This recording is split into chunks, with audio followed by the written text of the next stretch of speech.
বোচকা বচকি নিয়ে সোজা বেরিয়ে পড়লাম বন্ধুদের সাথে পিকনিক করতে।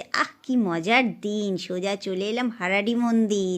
তো এই মন্দিরে একটু প্রণাম করব, পুজো দেবো। তো পুজোর থালি নিয়ে সবাই মন্দিরের ওপরে উঠে, আমার বন্ধুরা কত ভালো, আমার জন্য ঘটিতে করে জল নিয়ে এসেছে।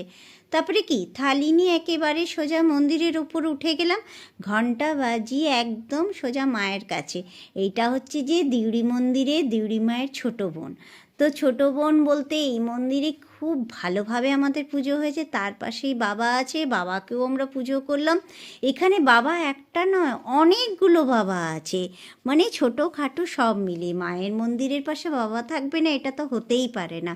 তো আমিও বাবাকে পুজো করে ফেললাম। আরেকটা ছোট্ট মন্দির ছিল, ওখানে কিন্তু ভেতরে ঢোকারও জায়গা ছিল। সবাই মোটামুটি পুজো করলাম।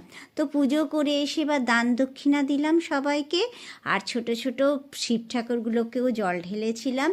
তারপরে কি এবার তো বন্ধুদের সাথে ফটো তুলে আরেকটা জায়গায় গেলাম।